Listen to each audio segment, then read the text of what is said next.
think I've been Florida man a few times, and yeah, add that to my belt. How did you get involved in hunting pythons? First of all, can you bring that python head up? Yeah. Let me see that python head. I need to see, because So I this purposely is- didn't look. This is actually the one that bit me. That Oh, I my almost God. bled out in the middle of the Everglades, caught by myself in the middle of the Everglades. Oh my God, dude. And- that bit you? Yeah. And this snake, 17 foot 7 inches, 135 pounds. And that's no eggs inside of it, no meal inside of it. That's solid snake muscle. And at the time, that's about what I weighed. So it was a fair Everglades battle royale. Oh my God. Can I see it? Yeah, absolutely. Now, tell me the scenario. What happened? So The I was, mouth on this thing, Jake. yeah, and look at all those teeth. Look at that. It's insane. Yep. And that head actually has shrunk substantially from the freeze drying process. All critters freeze dried that for me, and it takes all the moisture out of it and really shrinks down. So I was out hunting the Everglades. I was actually out in my 14-foot John boat by myself, and I was checking spoil islands out there. These islands were dug maybe 100 years ago or more when they dug the canal. They were made 100 years ago when they were digging the canal. And they've been up there, gaining vegetation, getting real nasty, and a lot of these critters come up on them to breed, to feed, and to nest. And I was out there looking for, a python like I normally do, and I came across her. I knew immediately when I saw her that she was very large, possibly the largest python I've captured. And I could only see the back half of her, maybe like the back third of her. But I could tell she was a monster. My heart is pounding. I'd be lying to you if I said it wasn't. But, my main fear in a situation like that is not that this snake's going to kill me. I'm confident in how to handle these animals, confident in my ability. But I'm worried this thing's going to get the best of me, overpower me, and possibly I lose it. It gets away into the swamp to eat more of our native wildlife. Coming across an animal like this, even with the situation we're in the Everglades, is still a once-in-a-lifetime, opportunity. It really is. I've caught a number of them, but I spend a lot of time out there. So I'm getting ready to capture this snake, building myself up to it. The safest way to go about it is to find the head, grab the head with both my hands, and keep her from coiling on me, wrapping around me. I can't find her head. Her head's buried in vegetation, buried in the maiden cane. I just can't see it, and she's working her way slowly off the island. So I know I got to quickly do something. I'm afraid if I get closer to her head, I'm going to spook her, and she's going to try to start moving away. I grab onto her tail, and this is kind of a bad situation to be in, especially with all the thick vegetation. These snakes can easily overpower you and will actually drag you out into the swamp. There's just no stopping it. It intertwines in all the weeds and just drags you. So I know grabbing this thing, my goal is to piss it off and get it to start striking at me where I can see that head and grab a hold of that head.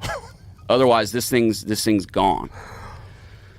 So I get a hold of it, and it starts dragging me. It's pulling me off the island. So is it wrapped around you, or are you No, just no, no, hanging no. on? It's stretched out, and But you're hanging on. I'm hanging on to it. Yeah, Right.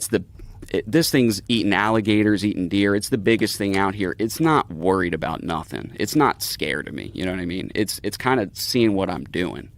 So I got a hold of it, and it's starting to. Are you wearing gloves? No. How are you able to really grab it?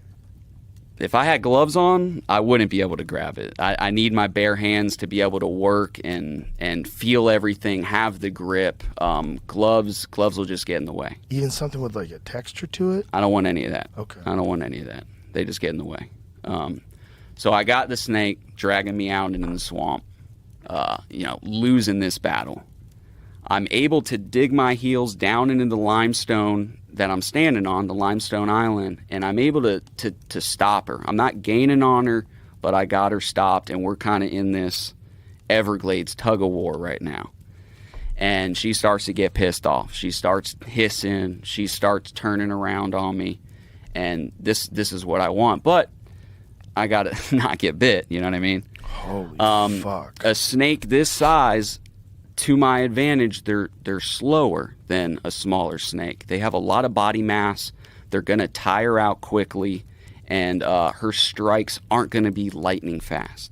So she's striking at me. I'm dodging her strikes. Oh my God. Everything's going good. Floyd Mayweather out there. And yeah, doing a little duck and weave. Everything's going good. Normally when a snake strikes, it's going to strike out, recoil back, get ready, strike again, recoil back. That's how they strike. That's how they get that power. They kind of like recoil their body. So it struck, I dodged it, it recoils back like a third of the way and hits me with this little sneak attack strike that I wasn't expecting. This snake is anywhere from 10 to 20 years or more old. So it's been around the block. It's a smart snake. And, snakes don't normally do that. I think she kind of knew what she was doing. She struck, she got me on my arm, got an artery, got some veins coming off my artery, and that doesn't do it justice at all. Their teeth they're punctures, so they're like needles, so they puncture down deep. You can see them here. They're fucking you can crazy. see that top one gets right into my main vein, and the real bad one was on the top of my arm that you can't see, where it's on this. I think it's an artery. I may be wrong. Coming on the top of my arm. And I got very lucky. Normally, when they bite, they latch on. And she would have latched on. She would have wrapped around me. And, I would have been in a very, very bad situation being out there by myself. Thank the good Lord, I had him on my side that day. She struck, she bit. I was able to grab her head, and I don't know if it's how I pushed it forward and pulled her off or what, because all their teeth are recurved like fish hooks almost, kind of. Got her right off of me. Grabbed her head, pushed her off of me. She didn't latch on. She was trying to bite again. Maybe that's she didn't think she had a good bite and she was trying to regrip. But I got lucky. Now I have her head. I'm bit. I'm spraying blood all over the Everglades, but I have her head. So now my main thing is controlling her without exerting myself too much, because every time I'm doing anything, I mean, it's I've never seen blood come out of my body like this, Right. Really. My heart's pounding, adrenaline's going, and my main thing is just to stay calm. I don't think I'm necessarily going to bleed to death. I mean, the amount of blood I'm seeing across my mind, but I really don't think I'm going to bleed to death. I'm worried about blacking out from blood loss, heat, exerting myself. What's this snake going to do if I black out? It's going to wrap around me. It's going to kill me, 100%. Right. I don't think it'd necessarily be able to swallow me and eat me, maybe, but it could definitely kill me. So I'm really trying to control my heart rate, trying not to exert myself. The snake's biting at me, going nuts. You can see the video on my YouTube of where I'm just covered in blood. And I have a snake bag with me to put whatever snake I was planning on catching in the bag. This snake is way too big for that bag. So I actually am able to use that bag to tie off my arm and kind of do a little redneck. While you're holding it down? Yeah, while I got the head in one hand and I'm tourniqueting my arm. I think it was like this, tourniqueting my arm with the other, and got my arm cinched shut, kind of got the bleeding under control, and I was able to kind of collect myself. This snake is pretty much worn out at this point. She's cold-blooded, so they gas out after about a 10-minute fight. She's like a limp noodle. So I'm kind of just laying on her, catching my breath. Now I got to get her back to my boat where I can put a bullet in her head. Because I don't just walk around out there with a gun. All these snakes I catch alive, put them in a bag, and it's just easier to not have a gun on me. Jesus. And why would it be so hard to have a gun right there? Well, I'm literally crawling through cane and sawgrass, and it gets snagged. You can lose a gun very easily, and it's just it's in the way. And 99.9% of the time, I'm not going to need one. And especially me, I'm the kind of guy where if I come across a 30-foot snake, you know, which pythons don't get that big. Let's say I come across a 30-foot snake, something crazy. I ain't shooting it. I want to catch it. You know, that's what I'm all about. Oh my God, this is you after this thing bit you. Yeah, this is Holy shit, right where I'm getting man. ready to try to turn a kit in my arm. Holy shit, man! And you're filming this. Yeah, I got my shoulder cam on, and then I put a GoPro on the ground. This is wild. And you know, normally I don't always get great. I mean, I get pretty good footage with my cell phone, my shoulder cam, but like I was set up this day, and I knew I had my GoPro running when this thing bit me.